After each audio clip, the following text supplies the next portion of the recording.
Tem uma apuração sua sobre o jogo eleitoral em São Paulo e como é que a esquerda se posiciona. Tem esse personagem Fernando Haddad, ministro da Fazenda, ainda não se sabe se será ou não candidato, embora Ana Clarissa esteja cada vez mais no palanque em seus discursos. Tem uma pressão, de acordo com as suas conversas, que deve aumentar ainda mais, né? Até o ano que vem, o período de descompatibilização sobre uma escolha do ministro para ele ser candidato, de fato, em São Paulo. Tainá, vale para Fernando Haddad a mesma coisa que para Jair Bolsonaro ou para Tarcísio de Freitas. Eleição, ela começa antes das datas de convenções, muito antes. Então, já existe uma pressão crescente por uma definição de qual vai ser o rumo de Fernando Haddad na campanha do ano que vem.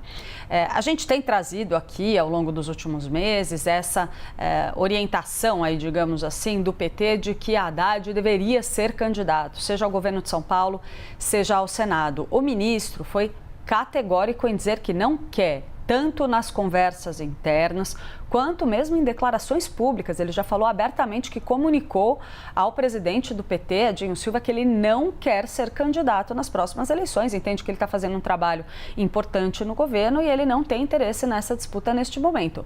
Um pouco pode ser jogo? Pode também, dentro dessa estratégia de se blindar num primeiro momento. Mas tudo que a gente ouve nos bastidores é que ele realmente não quer. Aí o que está começando a se desenhar ali nos bastidores como elementos que possam mudar essa resistência de Fernando Haddad? A primeira, segundo interlocutores do presidente Lula, é que o petista precisa de um palanque forte em São Paulo. Lula precisa de um palanque forte em São Paulo. Não existe uma alternativa clara que não seja Fernando Haddad.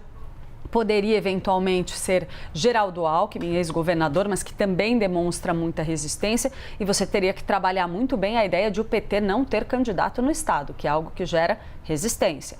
A ideia do Senado me parece muito arriscada para o ministro, porque afinal de contas, imagina, ele se lançar candidato ao Senado e ser derrotado, a primeira coisa que a oposição vai dizer depois é, olha, o cara quer ser candidato à presidência lá na frente e não ganhou nem para o Senado, é algo que jogaria muito contra ele. Se ele sai candidato ao governo de São Paulo e eventualmente enfrenta Tarcísio de Freitas, vamos supor que Tarcísio não deixe o governo do Estado, seria aí uma eleição mais dura para Fernando Haddad, teria uma vantagem de já desenhar esse embate, Haddad e Tarcísio, olhando lá para 2030, quem sabe?